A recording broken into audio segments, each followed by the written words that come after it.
Thank you. Good afternoon. My name is Tori Silas. I am the chair of the Cobb County Board of Elections and Registration, and I call our, September board meeting to order at 3 p.m. So, directing our attention to the agenda, the first item on the agenda is public comment. I also want to be certain to remind anyone that participates in the public comment that if you have public comment, it should be related to all items that will be discussed during the meeting, with the exception of agenda item 3. During the public hearing, there is obviously an opportunity to hear from the public. But if you have comments with respect to other items that are noted on the agenda, you should speak at this time at the outset of the meeting. And I see that we have a number of people here in the room that will be participating, as well as individuals that have joined us virtually. We'll start with those that are in the room. Ms. Pam Reardon.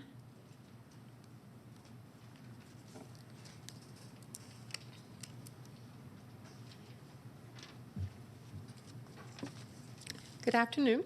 Good My afternoon. name is Pam Reardon. So to begin with, I just, this is kind of some old business.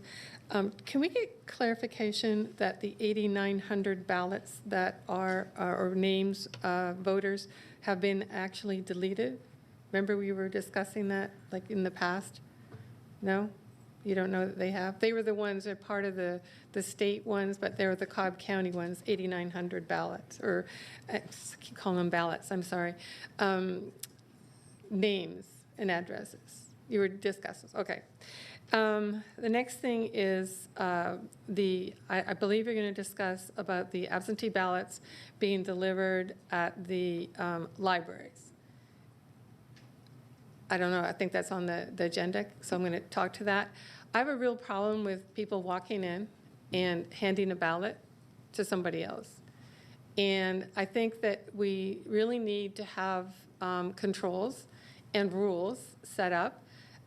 That they have to have a chain of custody. I would suggest that there is a form that whoever is accepting it, and there should be 2 people, not just 1 person, and it should be noted on there the time of day and the day, obviously, and that those ballots are put directly into a secure bag, and then at the end of that day, they were taken directly to Whitlock. I assume it would be Whitlock, where they can be put with the other ballots. And a chain of custody has to be signed by the 2 people when they leave that have collected them and when they get there. And that those chain of custody forms should be available for public viewing. Also, I've noticed that the way different polling places handle spoiled ballots should be regulated to be uniform throughout the county. And I'm lobbying for the state to do the same thing. Because if somebody comes in and says, oh, I changed my mind, I don't want to vote with my absentee ballot. I've seen people cross through the ballot. I've seen them thrown on the floor. I've seen them, every which way. Sometimes they're written spoiled on them. And I believe that the law says it has to be spoiled written across the ballot. And then, of course, they're dealt with and taken out of the system, right? And they're allowed to vote in person. I have a, let's see. I'm not sure if we're going to discuss this, but I just want to make a comment about the Wi-Fi printers. I would respectively request that all printers be disconnected from the Wi-Fi, because we have found in the past, which was the special election that we just did in House District 34, we found some of those printers were connected through the Wi-Fi. So I think that's about it today. Thank you very much. Thank you, Ms. Reardon. Next, we have here in the room Raul G. And I believe we all know, but I do want to reiterate that each speaker is limited to 5 minutes.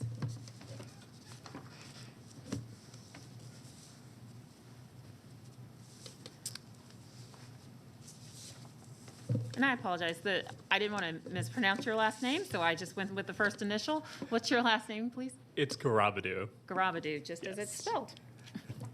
Good afternoon. My name is Rahul Garabadu, and I'm the voting rights staff attorney at the ACLU of Georgia.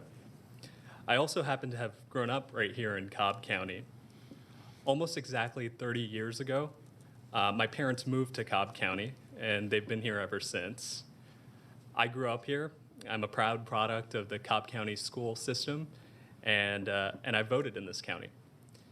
Cobb County is always a place that I'll consider home. I'm here today to urge this board to reverse its decision to move the Cooper 1 polling place from Cooper Middle School to the Cobb County Police Academy. And that's for three main reasons. One, using the police academy as a polling place may deter voters, especially voters of color, from casting a ballot. Two, it may violate federal law. And three, it will needlessly confuse voters during a time when a lot of changes to our election rules are happening. Now, our office sent a letter to the board this morning that goes through these reasons in detail, but I also wanted to speak about them briefly. Now, first, using the police academy as a polling place will deter voters of color from casting a ballot.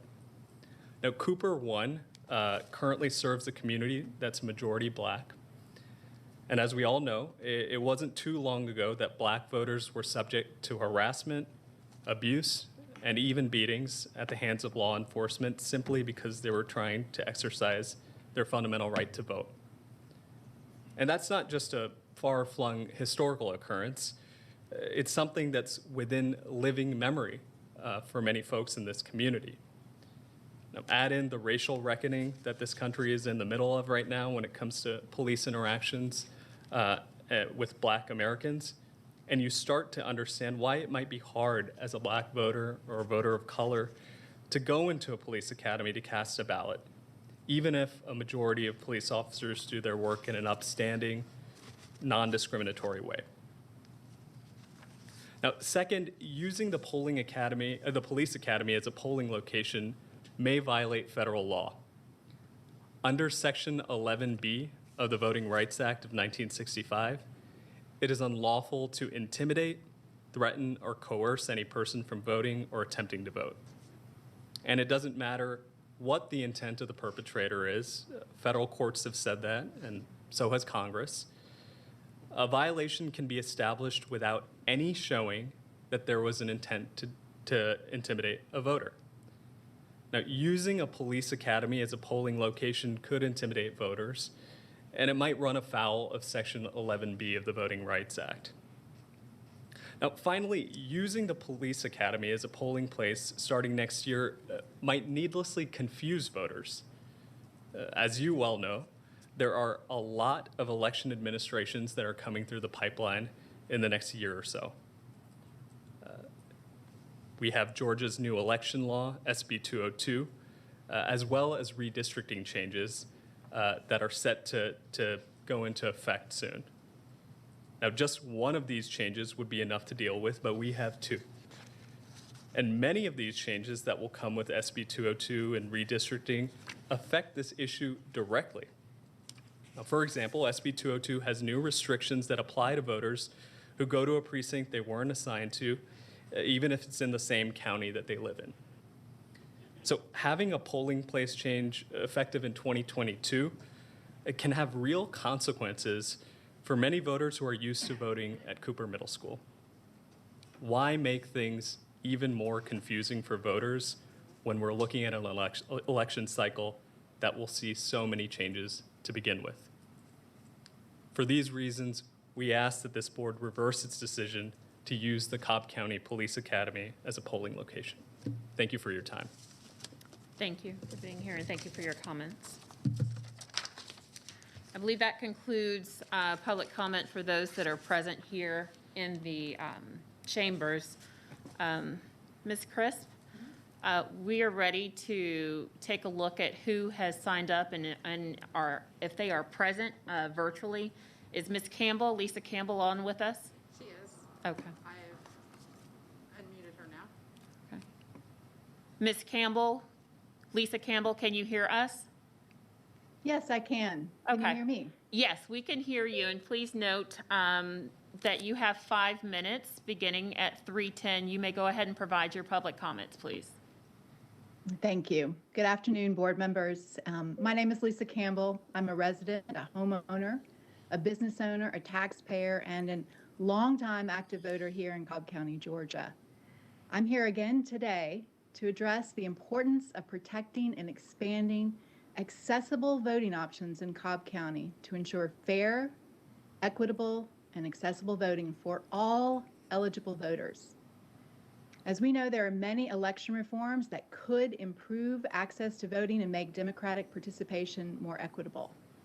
And voting ballot drop boxes are one such tool that we have to continue expanding voter accessibility because they offer a secure, convenient option for voters to cast ballots.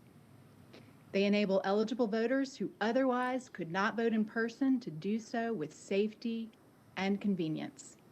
And importantly, ballot drop boxes allow individuals with disabilities, seniors, parents with small children, shift workers, or, as in our current pandemic situation, allow individuals who are immunocompromised to exercise their right to cast ballots in a safe and way. Not only are drop boxes a good idea, but in practice, we saw election turnout results in 2020 indicating that Cobb County voters overwhelmingly like ballot drop boxes. And you may be thinking it's grown too late to make changes to how Cobb County will administer this year's elections, but this is wrong. It is not too late.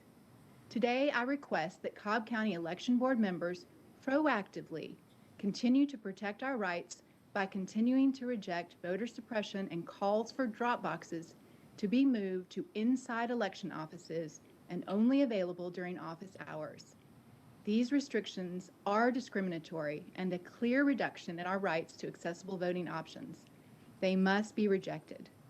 I ask that you instead focus on protecting and expanding the 16 existing drop boxes that were used in the last election with camera surveillance where voters can drop off ballots 24 hours a day, and that these drop boxes remain unimpeded. I request that the drop boxes remain in place or put back in place and open for service. While we may all prefer that states take on this important role, we cannot let democracy suffer at the hands of state inaction. Calling for ballot drop boxes in our community is something I urge every voter to do to prepare for future elections. And lastly, I urge Cobb County Election Board members to use this time of heightened attention and awareness to rally for greater voter drop box protections to ensure fair, equitable, and accessible voting for all. Thank you very much for your time today. Thank you, Ms. Campbell. Thank you. Caroline Holko. She's been unmuted now. She's on. Yeah, hi, good afternoon. Thank you so much. Cobb Board of Elections is one of the better in the state, but I guess y'all knew that already. And I really appreciate the steps that y'all take consistently to protect our right to vote and to make it easy to vote. One thing that I would like to address is I would like to have more Sunday early voting options. There are a lot of people who would utilize a Sunday day. We're talking about shift workers, voters of color disproportionately used Sunday voting, and anybody who has, an unsteady schedule. A lot of church groups like to get people together and do souls to the polls, which is great. Those are all things that encourage people to vote and make it easier for them to vote. When I was younger and I waited tables a lot, sometimes Sunday afternoon was the only day that I had to do anything. So I absolutely would have appreciated that. In this year's also, I would like to see the ballot drop boxes remain and be equitably distributed around the county. My mom and I both used drop boxes to vote last year. And I will say there was a big difference in accessibility to dropping a ballot in the Mountain View Library drop box versus dropping an absentee ballot in the drop box at Whitlock. because at the time, as you may remember, we didn't have a vaccine yet. My mom and I were trying to avoid buildings. So being able to go just over to Mountain View, which was convenient for us, and drop it off when we had the time was amazing. And we already have the infrastructure to do that. We have the boxes, we have the cameras. There's really nothing stopping us from using this amazing process again. So those are my two asks. I would really like to see Sunday early voting, and I would really like to see the drop boxes freely available and not indoors. That really limits the utility of the drop boxes if they're only accessible during the limited hours of voting. So that's my ask. Thank you for all the work that you do, and I do appreciate you. Have a great day. Thank you, Ms. Holko.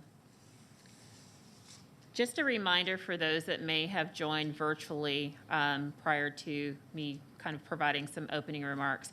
To the extent that you are going to make any comments during this open period for public comment, do be certain to address all items that are on the agenda with the exception of the item noted at item number 3. There will be an opportunity during that time to speak to that agenda item. And then as a reminder, each speaker has 5 minutes. Ms. Crisp, is Mr. Baron Doss on with us? Yes, he's been unmuted. Yes, can you hear me? Yes, we can hear you, Mr. Doss. Please go ahead. Hi, good afternoon. How's everyone? Sorry. I was notified of a change of venue for the voting from Hoover Middle School to the Cobb Police training facility, and I'm completely against that. I've been in Cobb County for 5 years now. I enjoy living here. I mean, it's just I love it. But as a black male living in this county and seeing all the voter suppression issues around the country, that to me is a sign of intimidation, especially being as a black male in this country and also in the county. I really like not to see that happen and intimidate voters, especially black voters, from coming out there to vote in other marginalized communities. So if you could not reconsider that decision, I'd appreciate that. And as far as myself and other black voters that will feel the same about that, I wouldn't feel comfortable going out there to vote at the academy at all. So that's my statement. So Thank you, Mr. Doss. A Farish Sarangi. Okay. Stacy Williams. LaShare Moore. Okay. That being the case, they are not on with us despite the fact that they did register to participate virtually. We will go ahead and move on with the balance of the agenda. Board members, you should have received copies of our the meeting minutes from our August 25th meeting. Do recall it was a special called meeting. Have you all had an opportunity to review the minutes of our August 25th meeting? I'm getting head nods from my right and my left. We'll go ahead and I will entertain a motion to approve those minutes. Ms. Mosbacher, thank you for your motion. Is there a second? I'll second. Thank you, Ms. Brooks. It's been moved and properly seconded to approve the meeting minutes from our August 25th meeting. All those in favor, if you'll denote as much.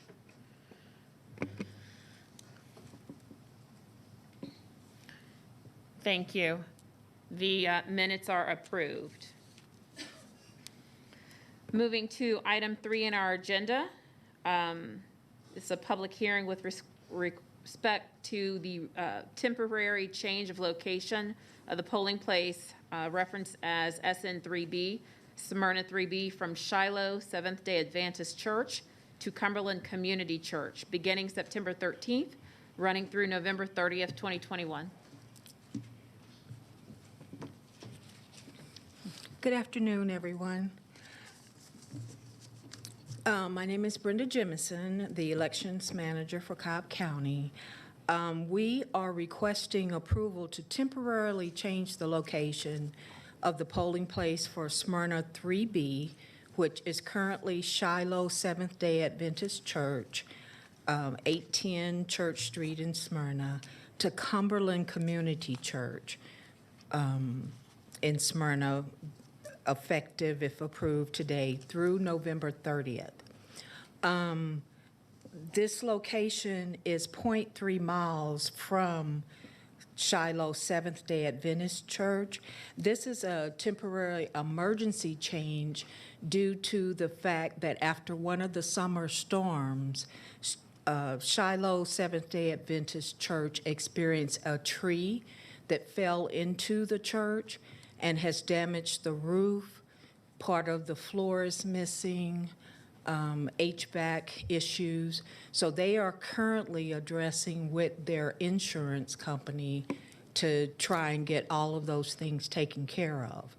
So in the event, they have no idea when everything will be completely renovated and revamped.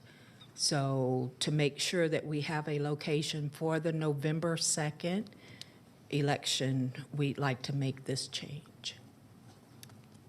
Thank you, Ms. Jemison. Are there any questions for Ms. Jemison? Either any public comment or, for that matter, any questions for Ms. Jemison from board members?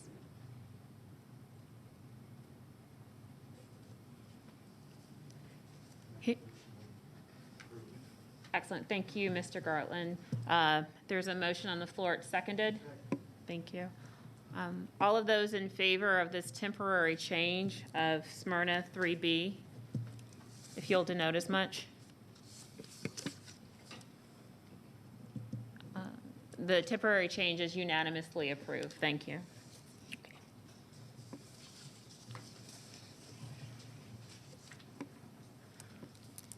You can carry on. We're going to move to the regular business. Go right ahead. Yes, okay. So the next item under regular business is reviewing the current poll worker training plan for the November 2nd election. And I have given you each a copy of that schedule. We began poll worker training the last week in September, and we will go through the 23rd of October. Unless we have a need for some additional classes, then we'll go through October 26th. So this is a hard copy of the classes that you're free to look at and see if you're interested in attending any of the classes. I am also sending you electronically this copy of the schedule.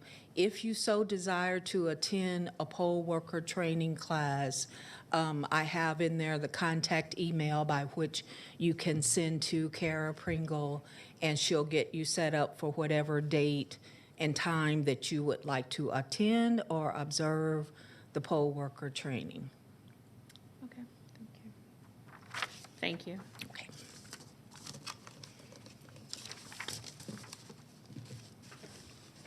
Comments, questions?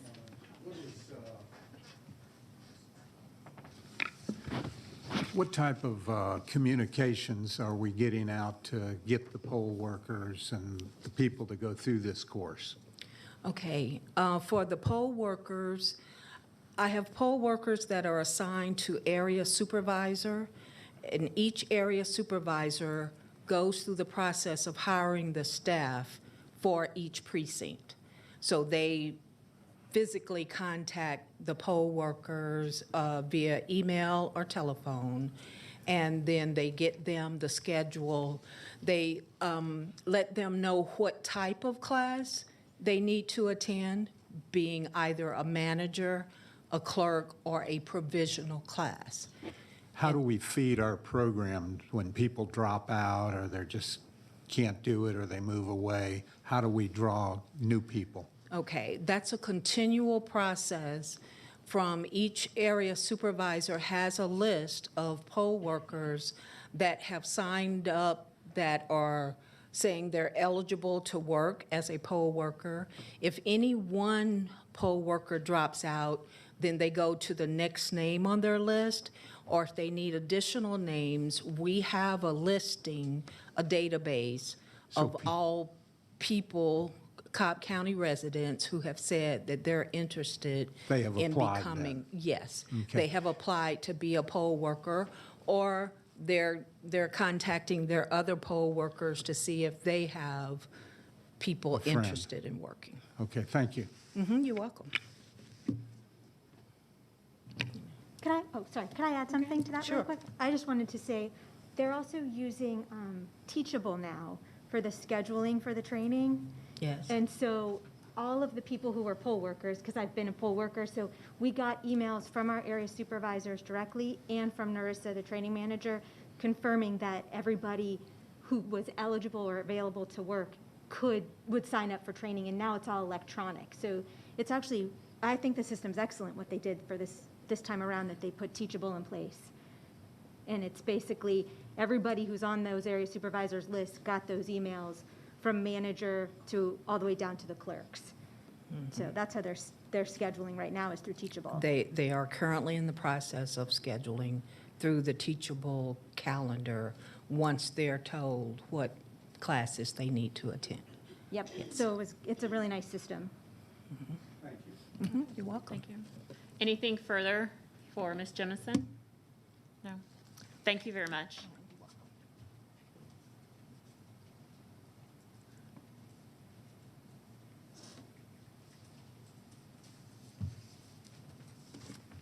All right.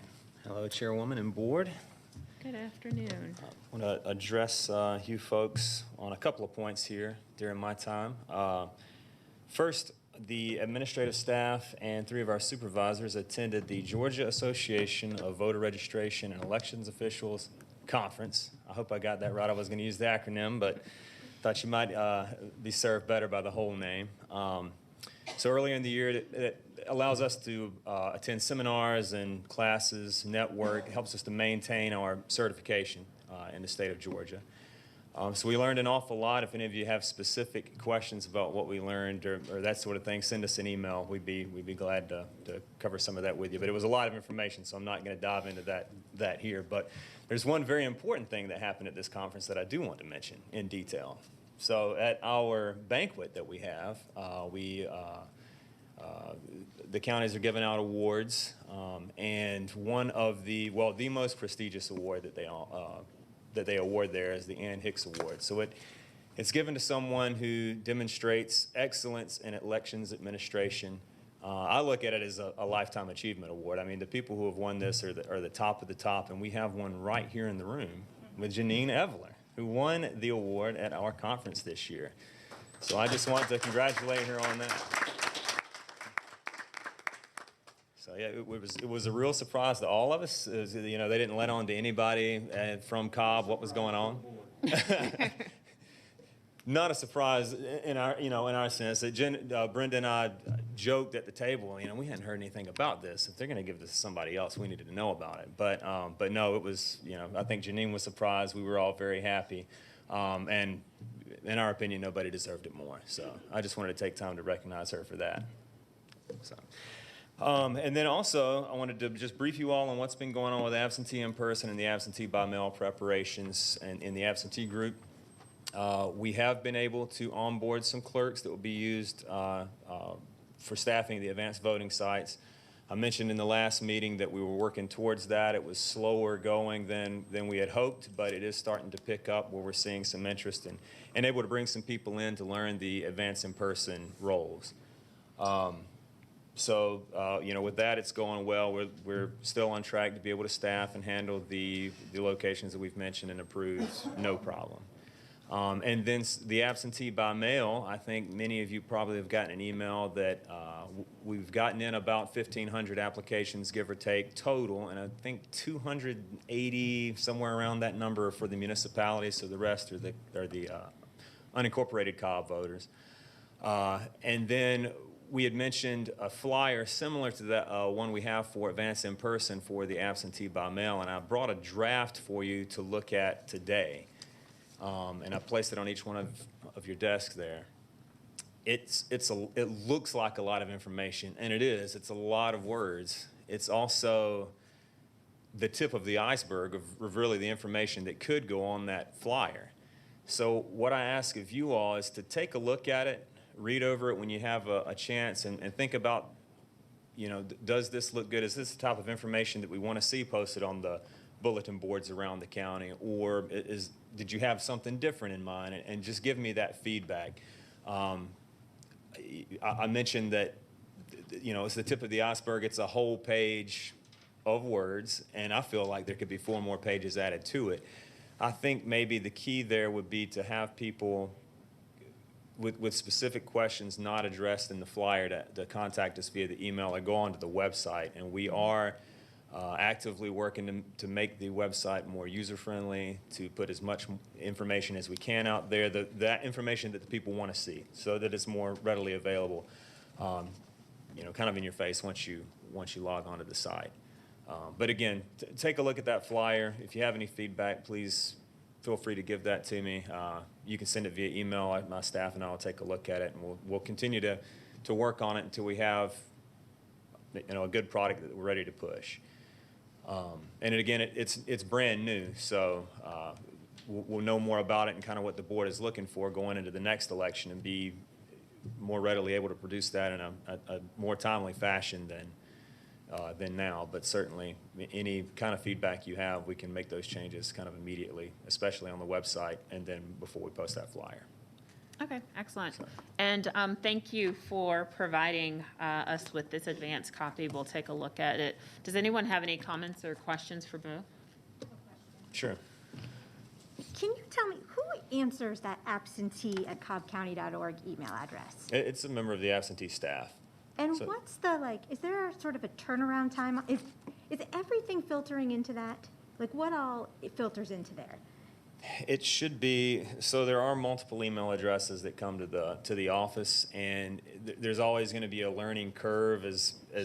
voters learn which, you know, email address to use. The absentee one is fairly new, but we saw that we needed it so that it didn't all dump into, like, say, the info box or the main mailbox that we had for the office and email. So, you know, it's starting to be absentee geared.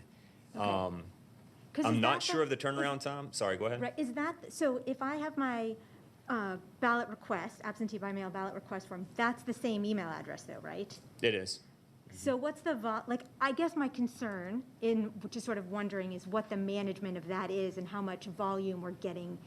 And if we need a different, I don't know, a different mechanism for the way people would communicate with us, either a form online that goes to somebody specifically. Do you know what I'm saying? Because I worry about the turnaround time on that. Well, so It we might not be something you have an answer to, but just something to think about. I can't speak to the volume off the top of my head, Sure. but I could check that and definitely get back to you. It is a team that we scale according to the need, though. So, I mean, if it's Obviously, in the off time, you know, one person, maybe even one of the supervisors that's handling it, as we get more involved, there is a team of people that handle the sandbox computers, which is where the emails are checked. And I know that during the heavier times, we had a generic answer that, hey, we did get your email, and we're going to process it in as timely fashion as we can. In the meantime, you know, check this, this, and this.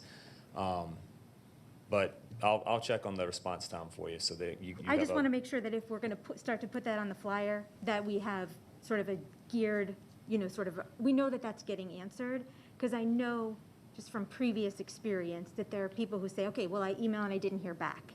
So I want to make sure if we're using an email address that we make sure that that's going to be, we monitor that response time, or we know what the volume is. Okay. Gotcha. That's sort of at first glance looking at this. But otherwise, thank you. I think this is great that we're going to have something specific for the absentee by mail piece. Okay. Thanks. Mr. Bruni? Bo, do we have the envelopes that will be used for returning the absentee ballots? So the voted absentee ballots from the voter with the oath information, we just got those envelopes. Okay. Knowing that that information is I haven't seen it, so I don't know, but it's supposed to be different than in past years. Could we post a picture of the envelope so people can get familiar with what it is they're going to have to fill out this time that's different than they had dealt with before? Posting on the website, I like that idea, and I think that is something we could do and should do. Thank you. Will one stamp cover the cost of the returning the ballot? So we've been told by the post office that, they supposedly handle those as long as they can see the absentee, official absentee ballot mail stamp on it. It does say postage required. My advice to anyone would be to have it metered there at the post office to see. I can't give an official answer on it. Janine, have you heard any different? No, like you said, Bo, in the past, we have been told that they will deliver it even if it's not adequate postage because they see it as an absentee ballot. But since that's not anything we're in control of, Bo's recommendation is the best we can tell people. Okay. Yeah, I know. I'm sorry. I know that's a non-answer. I've seen them come in with no stamps, and I've seen them come in with a book of stamps. So I would really hate for someone to send it with one or none, and then that ballot get returned to them or not ever make it to us. Right. I would recommend as early as possible to find out from the post office the exact amount of postage that's needed for it. I know they're different weight and different size than average mail. Thank you. Mm-hmm. And then I do have one question. I know you made mention of the fact that this could be multiple pages long, given the amount of information and the change in processes, and you're wanting to get the information to voters that may elect to vote absentee by mail. My question for you, in addition to considering some additional flyers, have you all considered putting together just an FAQ? So as you're getting these questions that perhaps are coming in via this email website, compiling it all into perhaps an FAQ document that can be accessed via the website? I'm thinking that we have that on the website now. I'm not Okay. aware of a physical pamphlet or anything that we've made with the FAQs on them. Janine, Okay. you were about to... Yeah, I was going to jump in. I mean, but update it you with this answered it. information. Yeah, the FAQs are on the website in each segment of like for absentee, for early voting, there are FAQs, and we do continue to update them as we go. So if we get, a certain thing that's, there are a lot of questions about, we would certainly update that. Okay, excellent. And what's tricky about the absentee by mail is there's so many different, situations for people to vote absentee by mail. And that's where the pages and pages of information come from. So the website, if you're an overseas citizen, you can go to that section of the website and learn that part of it, or elderly or disabled voter that have different requirements there, or offerings with absentee by mail. That would be covered.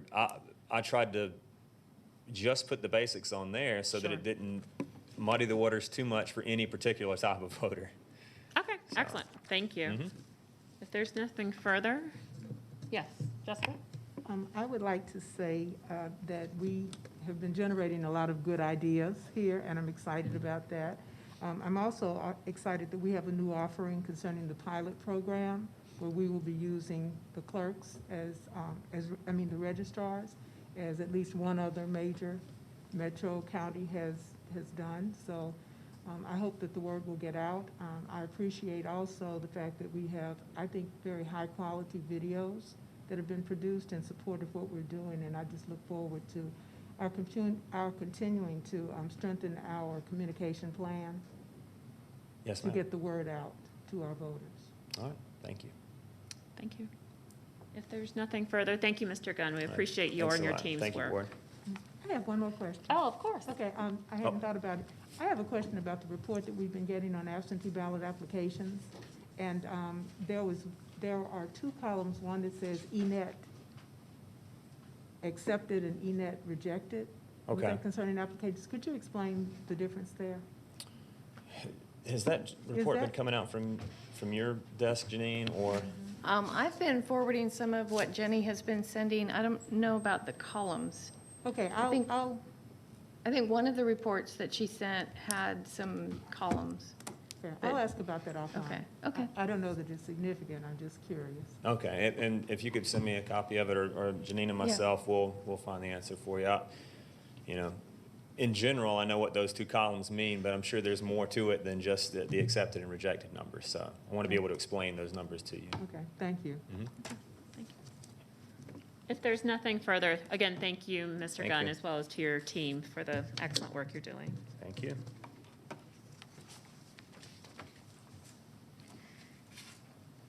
We will now move on to the next item on the agenda, and it is with respect to the polling location change of Cooper 01 that was approved at the July 19th meeting. That vote took place, again, July 19th, and it was 3-2 in favor of moving the location. However, as noted during the public comment, I actually received a number of comments and phone calls following the vote, and absent there being a process that prohibited reconsideration, I advised the elections director, Ms. Eveler, that it was something that I believe needed to be placed back on the agenda for further conversation and discussion, given the number of comments and questions and calls that I and others on the board received after that change was approved. And so at this point, I want to open it up to find out, whether anyone has any questions or comments before I continue. Yes, Mr. Garland. How many of us have been out there? Could you raise your hands? Yes. Okay. Beautiful, beautiful building. I stayed out there for 2 hours watching the traffic and everything. We got over 200 parking places or right around there. Mm-hmm. And I saw 4 policemen, 4, that went by, went into the gate, got into their cars and left. Then I went to the driver's license building, 20 or so policemen, but believe it or not, everybody was going to get their driver's license. They weren't too shook up about seeing the police there. Then on the road, I am sorry, I don't live out this way. There's a community government affairs building where people had government services. And the parking lot was filled with 300 or 400 people, or well, about 200 people there getting their services. And there was over 25 policemen. They weren't scared. They were there getting their services taken care of. And went into the police academy, or whatever you want to call it. Beautiful facilities. Bathrooms are perfect. I mean, the whole place is phenomenal.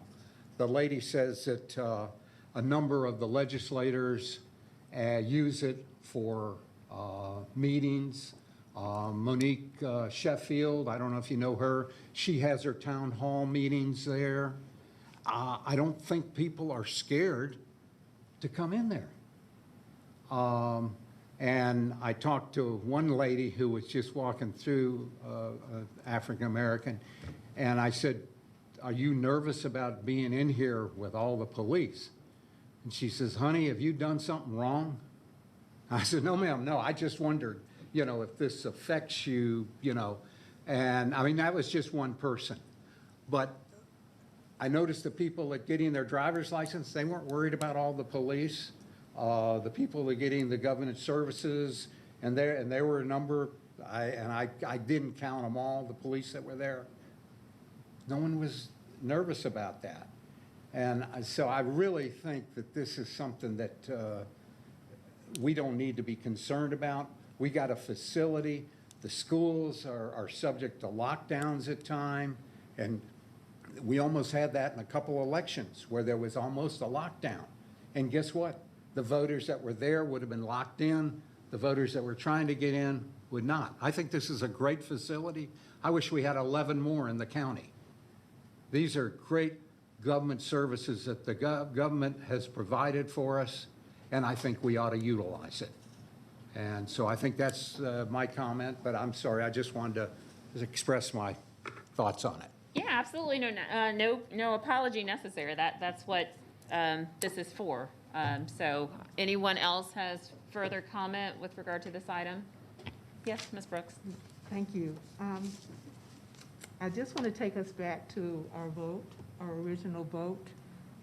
Before we voted, I did express concern about voter intimidation, the real possibility. We've heard it expressed to several of us. The real possibility of voter intimidation that might lead to voter suppression. Over the last 5 or 6 years that I've been on the board, I have had persons on any given voting day call me, email me, text me to ask why police officers are regularly visiting our polling sites, as well as why they may seem to be lingering. Now, there are reasons that seem very valid to me, traffic control and safety and other things, particularly in schools. But I did want to point out that before we voted, I did bring that, I think I was the first person to bring up the issue. I supported my vote at the time to make the change for several reasons. One was because I had understood that we're trying to create stronger relationships with governmental entities so that we can use governmental facilities. We have gotten a report that we had requested about how many governmental facilities we have versus churches, which was a number that I didn't expect. That was, what, 80 some churches that we have. I knew that we were someplace around 30 schools still. I didn't realize that we use so few government facilities. So in considering my vote, I thought this is a partnership that we're trying to form. I was very familiar with what our Commissioner Sheffield had been doing to create what she calls community bridge building. So I knew about employment as well as rental assistance programs that were being held there and her town halls that were being held. I also considered the fact that we're kind of in a bind in that we don't want to make changes, but we know that we have precincts, a significant number of precincts that probably will need to be split if we are to meet the goals in the future for limiting the length of time that voters have to stand in line. So my vote at the time was to go with the change. I have to agree that the facility is fabulous. We wouldn't, in the foreseeable future, need to make any changes, and that's significant. As we talk about all of the changes that the voters are going through, that maybe this is the best time to make the change, and then we can be consistent in the future. I am concerned about the voter intimidation factor. For me, that was a difficult balance. And I'm also concerned about continuing to change. I don't know how redistricting might impact those boundary lines, so we might have to change again. I'm not sure that, I mean, I can speculate along with a lot of my political friends about what may happen, but I'm really not sure. But I just wanted to make those comments about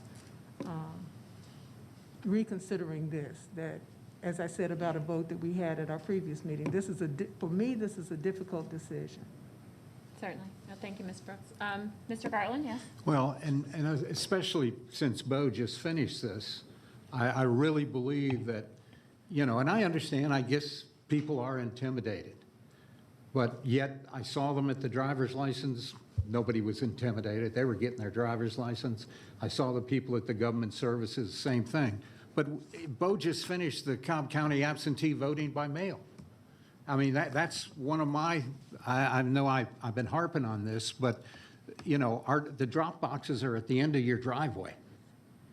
And if you want to spend $3 on a gallon of gas, we've got some drop boxes out there. But my point is, I think we can either do it by mail or let's use these facilities. They're beautiful, and I thank you. Certainly. And I'm sorry, I just want to understand the correlation between the proposed or the approved, now that now we're reconsidering the proposed change and the absentee voting by mail that you just referenced, because just to be clear, this change would not take place during this current election cycle.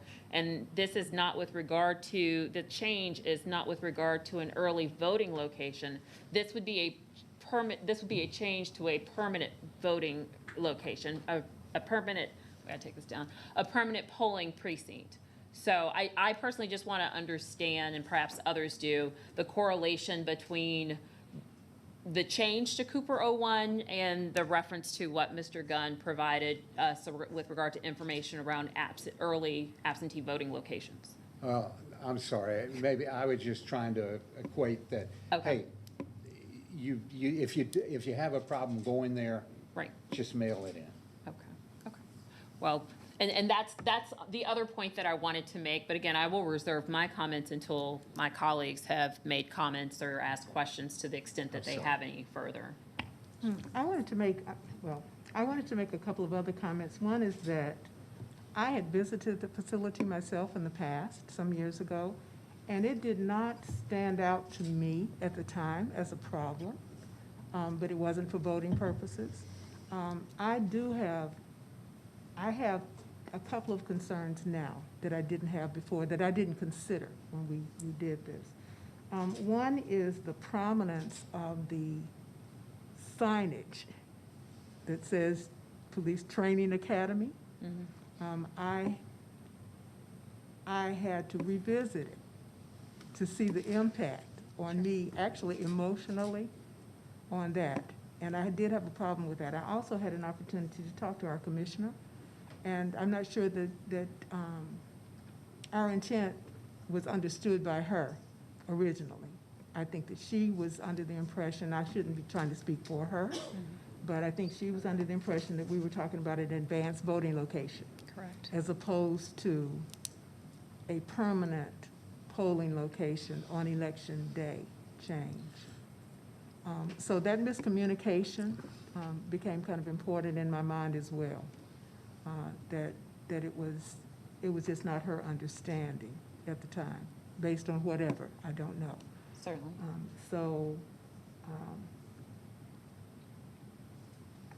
Again, I could try to do for you what I did for myself, which is sit down, pros and cons on the paper, with line in the middle, and try to balance it, but I still think it's a difficult decision, because we're looking towards the future, but I know that there will be, as I said before we discussed this, before our other vote, there will be impact, and it won't, and it's, I'm not sure that I can compare going to the Driver's License Bureau or any other facility with that, because I go to the driver's license facility not even thinking there's going to be a police officer there.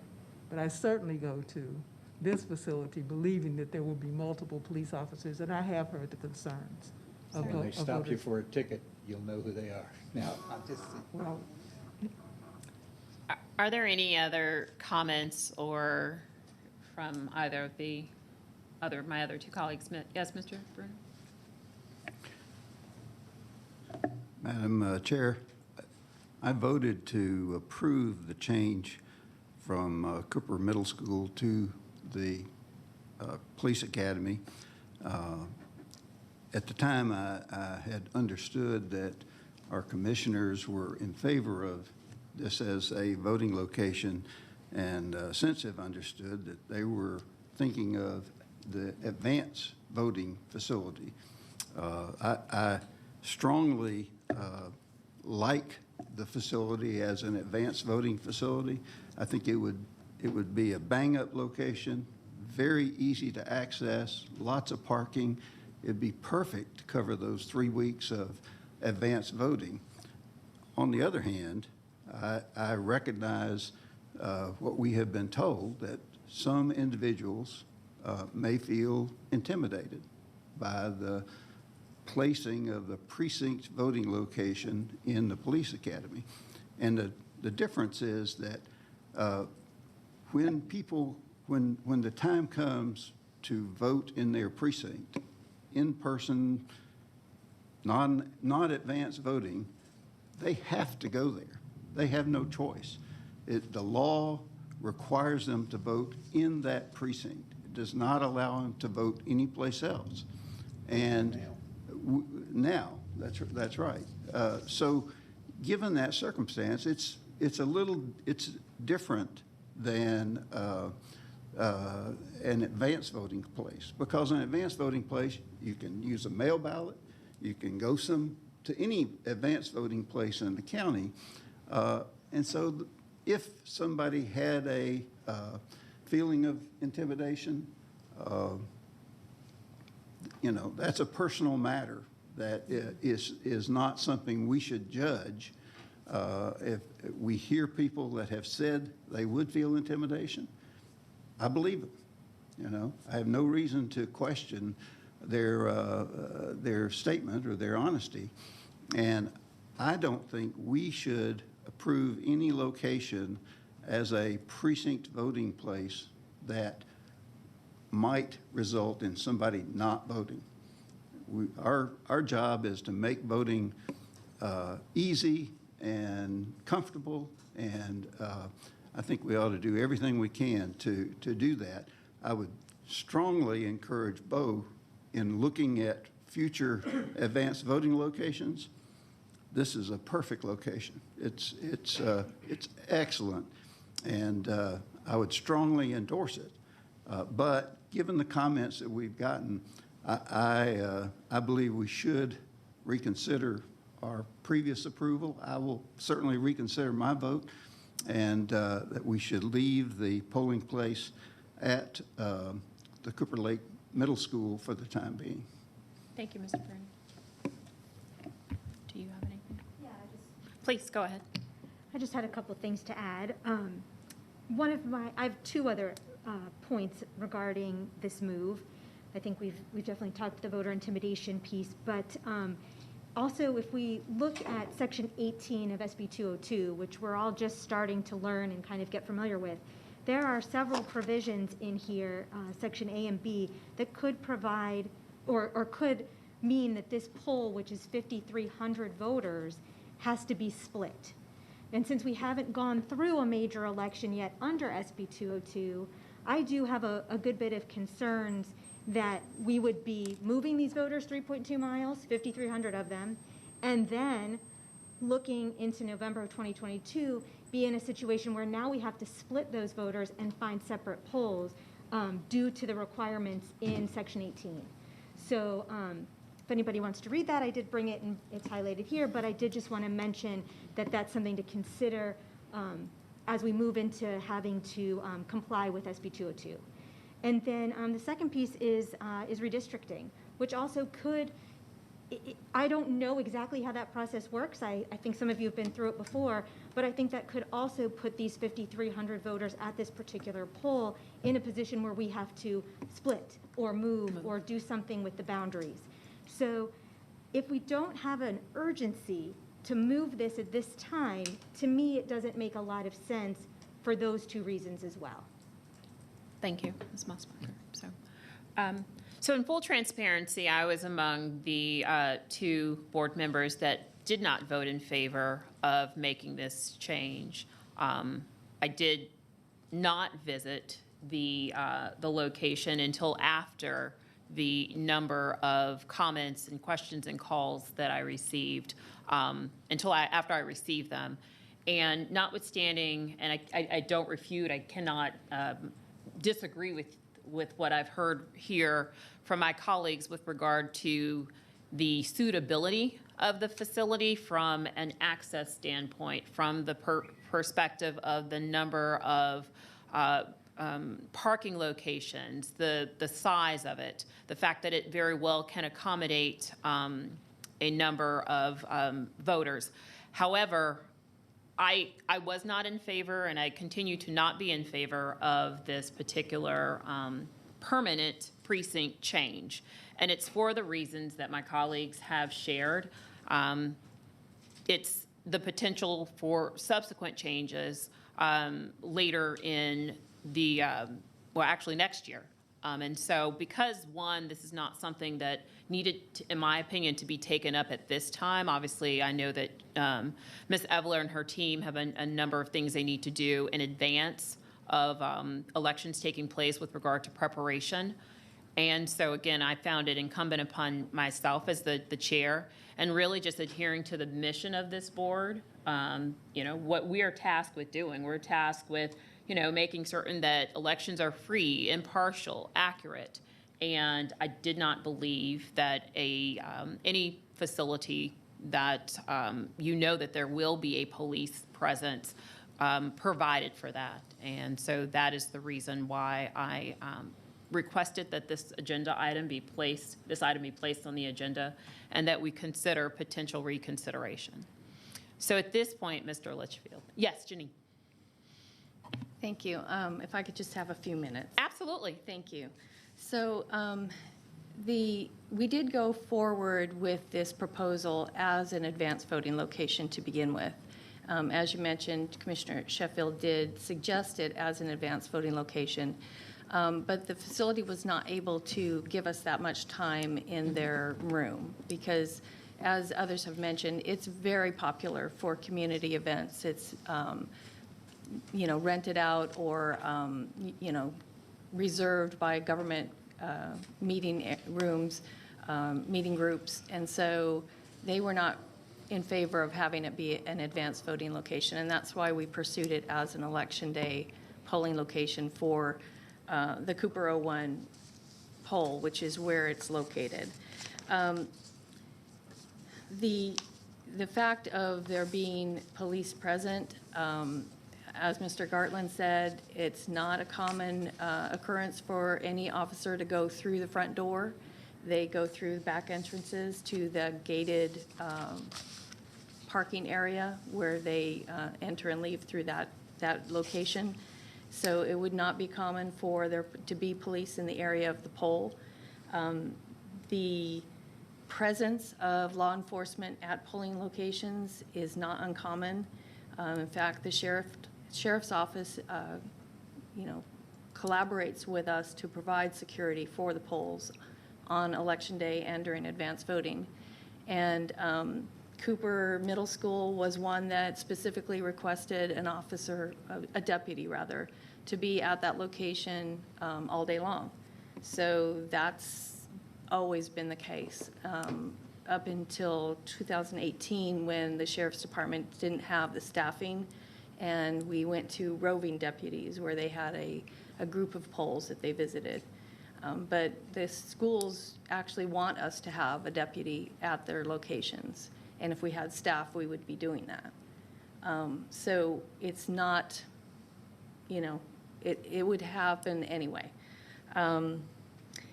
We are down to 29 schools. We had 63 schools when we first started having significant issues with schools, having access issues where the schools were installing systems where you had to buzz in and get permission to come into the room, which of course is a deterrent to voters to enter that facility. And we also had several lockdowns, as one of the board members mentioned. And so we committed to getting out of schools. We also entertain, and the schools even more than us, entertain a lot of complaints from parents who don't want strangers in the schools. And strangers are, in this case, voters who we don't know anything about. And they enter with freedom to roam around the school, basically. So although the school districts have been very, very supportive and cooperative, as we've partnered with them to be polling locations, we found that the schools are not really working any longer. As I mentioned when we talked about this last time in July, their goal or their mission statement is really to protect the kids and keep people out. And our goal is to make free access so people can come in. And so we were finding more and more that those missions were in conflict.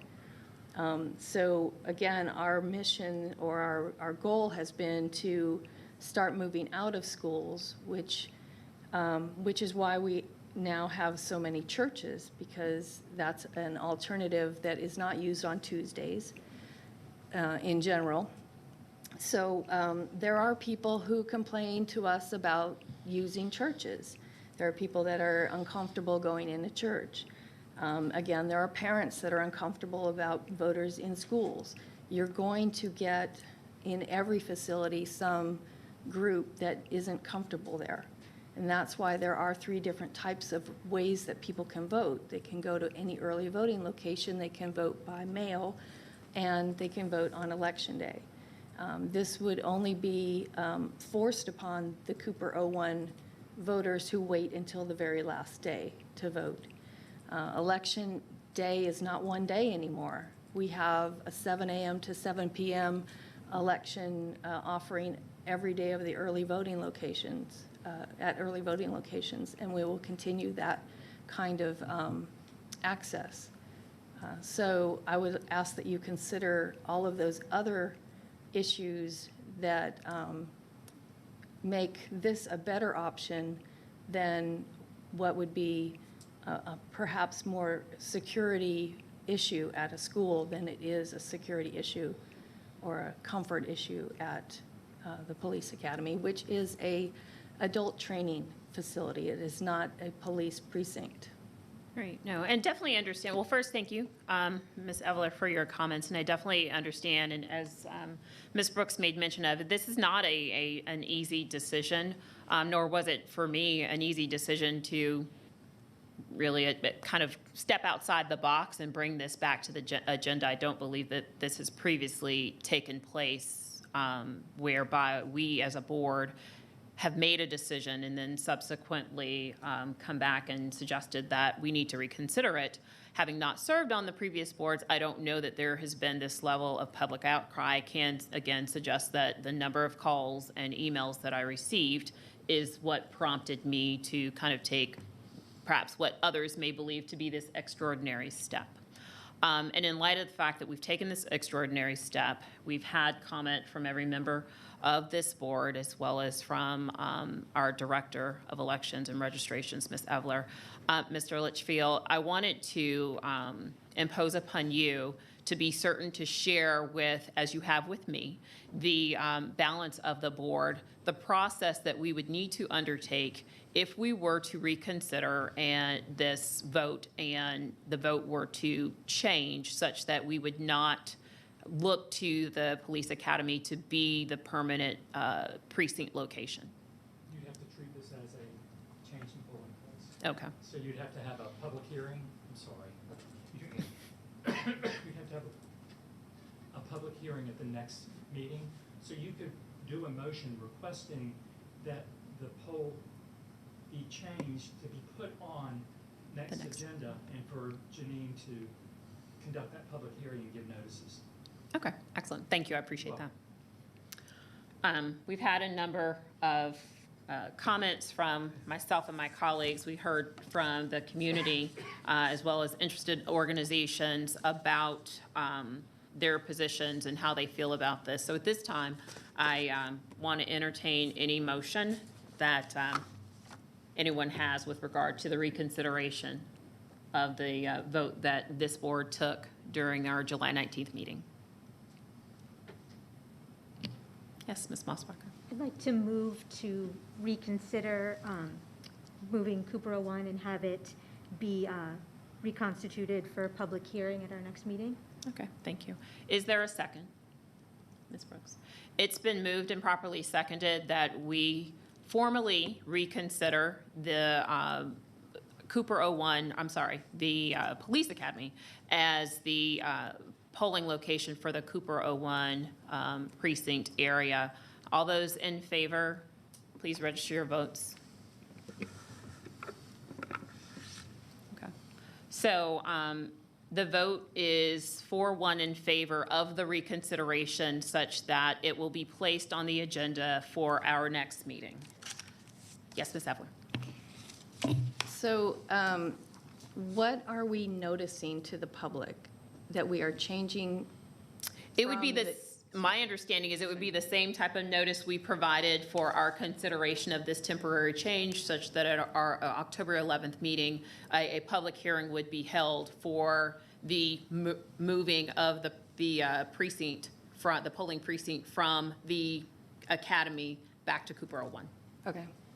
or the school, Cooper Middle School. Okay. Thank you, everyone, for your comments and your votes. At this time, we will continue with the agenda, moving on to board member comments. Are there any? Yes. I have to, I guess we'll get used to my making comments again, as I regularly did. And this is maybe more of a question to Janine about poll workers and the feedback that we get, because I had conversation with perhaps you, but certainly some other staff members about a feedback form, their evaluation, and perhaps taking a closer look at what we were using to get feedback from our poll workers post-election. I think that is something Brenda could speak to.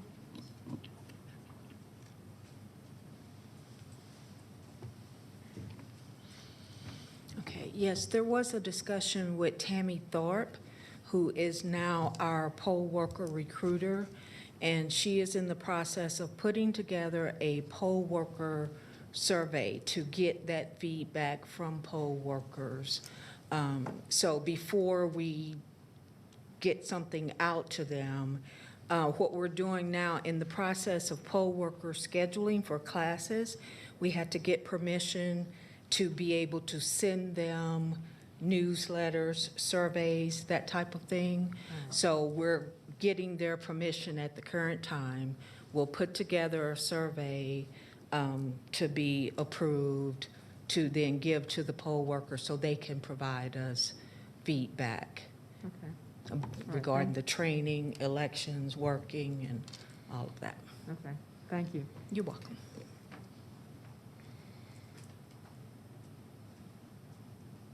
Ms. Brooks, I believe you had two comments? The second comment was also a question based on some email information that we received on getting board policy tab for our notebooks. And I know, obviously, we are in the process of taking a look at our policies.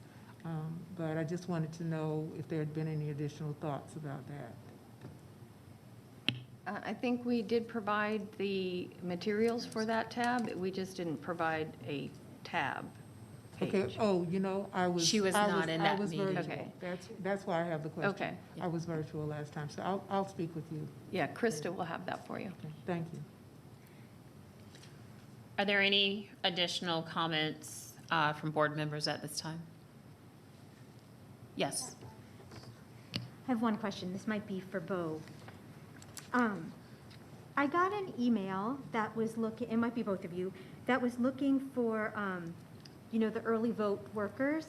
And it looks like a lot of the positions required people to be Cobb County employees. So my question or sort of comment is that the case that you have to be a Cobb County employee to work early vote? Is that the case? I don't know what email you're referring to. It came from Deborah, and it was about all the different positions for the advanced in-person voting, and several of them listed that you had to be a Cobb County employee. So I just wanted to know from I have a lot of people who ask me if they can work early vote, and I wanted to make sure, one, if you're covered, you're covered. If you have the coverage, that's great. But if you're looking for people, is it a requirement that they are Cobb County employees? No, but they become Cobb County employees when they take these positions. Gotcha. So maybe that was worded a little bit. Maybe so. Because the way I received comments from several people who got that email. Okay. Who thought that they had to already be a Cobb County employee. Right, no. Okay. Yeah. So that's good, just from my point of clarification, but maybe something we want to look at. I don't know who looks at these before they go out, but basically, maybe that's something that's hindering people from applying if they think that's the case. Okay, we'll look at that. Thank you. Anything further? Okay. There being none, we'll go ahead and make the announcement. Our next scheduled board meeting will take place on Monday, October the 11th here. It's a regular board meeting at 3 p.m.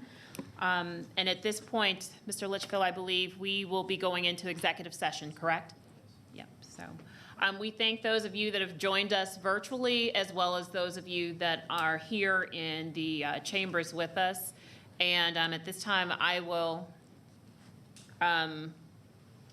move us into executive session. And so, motion, thank you, kindly. The reason would be for pending litigation. Pending litigation, excellent. I'll entertain a motion to move into executive session.